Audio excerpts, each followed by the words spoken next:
Bismillahirrahmanirrahim. Assalamu alaikum. Today I'm gonna present you the topic Introduction to Programming.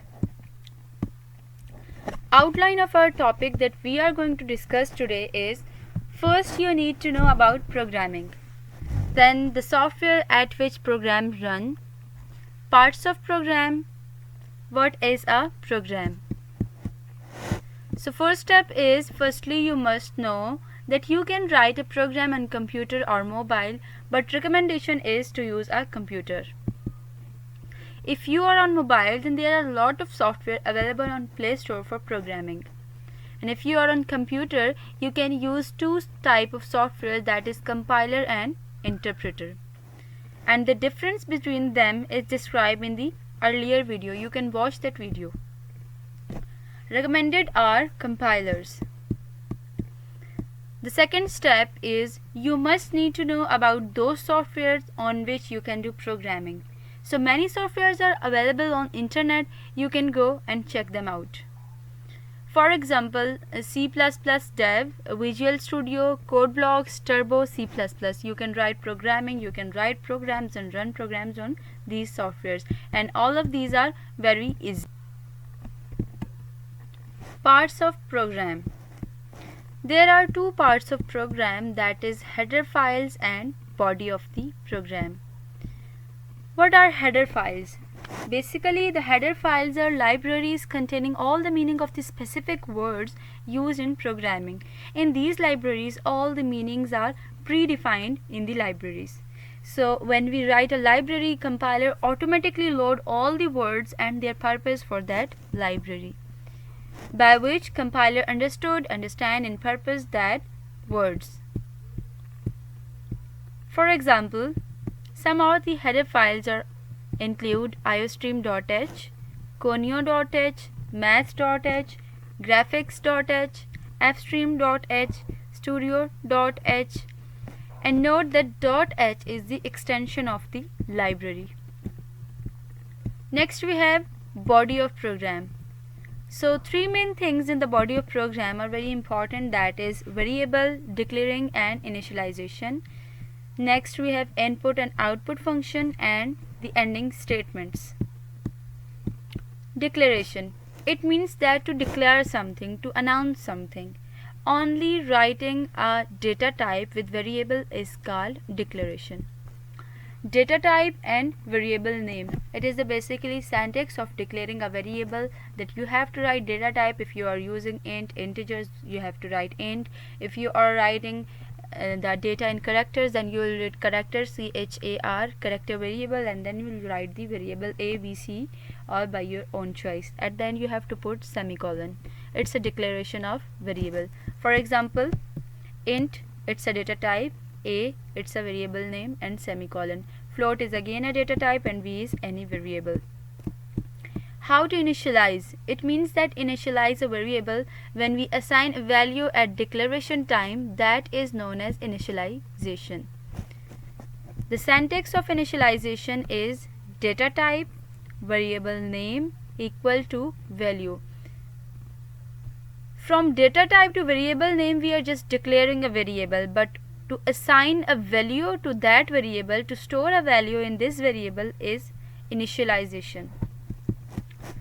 For example, int, it's data type, d, it's a variable. We are declaring all, as well as we are assigning a value 78 to the variable d.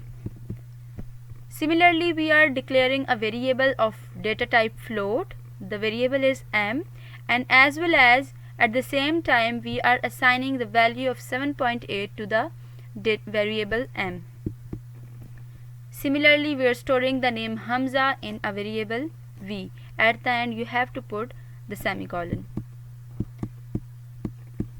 Next points to remember are, if we declare a value, if it's usable, like we can assign it values by user of assign values after some time at other point. But if we didn't declare the variable, that cannot be used, that cannot be usable until it cannot be declared. So if we have to use any variable in the program, then firstly at the start of the program we have to declare that variable. Variable can be declared or initialized at any time of the program, at any step of the program where we need it. Where we need to add any other variable, we have to declare that variable at that point, and then we have to use that variable. Otherwise we cannot use any variable in the program without declaring or initialization. The next one is input and output. Those functions which take input from the user or display the output on the screen are input-output functions. For example, the cin is a function which is used when we want to take data from the user. When we use cin function, it means that we want to take data from the user, and the cout function simply displays the data on the screen. It all depends upon the need of the program. For example, cin A, you are entering a number from the user, it means that this line takes the value from a user. And cout apple, so this cout function will display the word apple on the screen. The line display apple word. What are ending statements? Why we use ending statements? Is the ending statements are necessary for writing a program? So for answer to all these questions is, some ending statements are as under, for example, get ch and return 0. So it is used for holding output screen. If we don't use this statement at the end of the program and run that program, it's a blank output screen and not held or wait for the user command. It will just display a screen in a blink and then it will disappear. So we have to write the ending statements to hold the output screen until the command of the user. And when we use it in the program, the output screen wait for the user command, and when the users press enter key or any other key, then the output screen disappear. C++ hello world program. Input include IOStream, main function and hello world. The main function is void main. You are writing a cout statement, cout function to print the word hello world. We are not taking any data from the user, we are just displaying the word hello world on the screen, and the return 0 is the ending statement. If we don't write this return 0, then we will not get the holded screen of the output. So to get the holded screen of the output, we are using this ending statement. It's the header file and it's the main function, and it is, we have studied that it's a output statement. So let us look at the various points of the above program. The C++ language defines several headers which contain information that is earlier necessary or useful to your program. For this program, the header IOStream is needed. For writing a program, we need some header files, and in the above program we have just used IOStream because we are displaying a word hello world on the screen. So if we are applying any mathematics function, so we have to put the maths.h library at the above of the program. That libraries are very necessary for running a program. It depends on the types of program that which library we have to use in that particular program. So coming to the next step, that is the line using namespace std tells the compiler to use the std namespace. Namespaces are a relatively recent addition to C++. The next line is main is where program execution begins. It's a single line comment available in C++. Single line comments begin with the double backslash and stop at the end of the line. The line int main is the main function where program execution begins. The next line cout is hello world, causes the message hello world to be displayed on the screen. The next line return 0 terminates the main functions and causes it to return the value of the 0 to the calling process.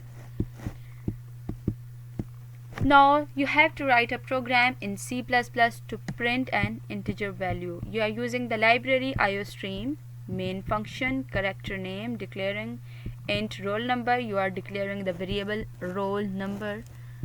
Enter your name. In the cout statement, it will display this line, enter your name. Then the user have to enter name.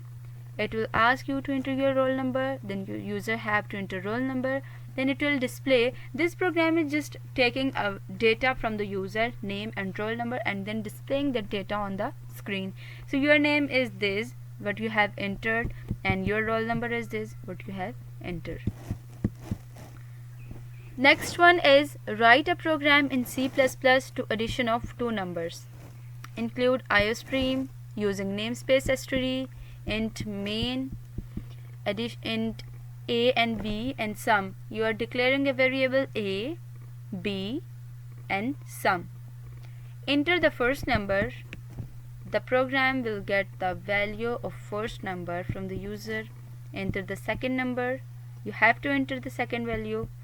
Then it will sum up the two numbers with the help of variables. It will not use the actual values of the numbers, but we have declared the variables a and b in which we are storing that value a and b. Basically, when the cin function asks to enter a value in a, then we are storing that value in a, and the value b, we are storing that value in b. So now we are not directly using that values for the sum of those values. For the sum of these numbers, we are using the variables. Cout, the sum of two numbers is sum. The next one is write a program in C++ for the subtraction of two numbers. Similarly, we have written a program for the addition of two numbers. We will write the same things in the program for the subtraction of two numbers, but we'll just change the mathematical equation, that is subtraction is equal to a minus b. The subtraction of two numbers will be displayed on the screen. Write a program for the multiplication of two numbers. The whole process is same as like for addition and subtraction, but we have to change the statement, that is multiplication is equal to a multiply b.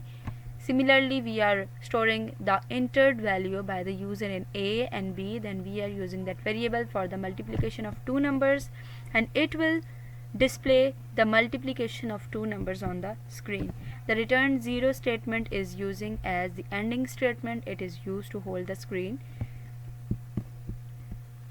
The next one is write a program in C++ for the division of two numbers. It is as similar for the addition, subtraction, and multiplication. We are just changing that variable a, b is the same, but for the division we are using the variable div. Enter the first number and the second, store the values, and use the division formula, that is division is equal to a divided by b, and it will display the division of the two numbers. The next one is write a program in C++ to swap two numbers with the help of the third variable. Write the main libraries, main function, initialize the number variables a, b, and c. Enter the value for the first number and store the value in a. Enter the value for the second. Then we are using some conditions, some assignment operator, that is c is equal to a and a is equal to b. It means that c and b are equal and b is equal to c. Obviously, if a is equal to c and a is equal to b, then c is automatically equal to b. So it will display the cout. The first number is a and the second number is b. Next we have write a program in C++ to swap two numbers without the help of the third number. Use the main library, that is include IOStream using namespace std. Write the main function, initialize the variables, that is a and b. Take the value from the user, take the value second from the user. If a is equal to a plus b and b is equal to a minus b and a is equal to a minus b, then automatically a and b are equal, and it will display the first value of a is and the second value is b. Next we have write a program in C++ to find the greatest number in the two numbers with the help of if-else statement. Include IOStream, main function, declare variables, enter the value of first, enter the second, then use the if-else statement. If a is greater than b, so Just think about it. We have two variables. If A is greater than B, then obviously B is less than A. Greater number is A, else greater number is B. Obviously, if A is not greater than B, then A is less than B, and if A is greater than B, then the smaller will obviously B. So if A is greater than B, display A is greater, else B is greater, because we are just using two variables, and if one is not greater, the other must be. It was all about today's lecture, that we have learned what is programming, what are the basic steps of writing a program, why we use libraries and program, why are the header files important for writing a program, what are the ending statements, what are the main functions, what are the cin and cout functions, and how to write different programs. We have practiced a lot of programs, then I'm sure that you know how to write a program, what are basically programming, why we use softwares for programming. On mobiles you can do programming, but I will recommend you to use computers for programming and use different softwares. We have told you that Dev C++, CodeBlock, all these softwares are quite easy to write a program, so you can go and practice these programs that we have learned today. I want you guys to write a summary in the comments below that what you have learned from this lecture. I'll meet you in the next lecture. Till then, take care. Allah Hafiz.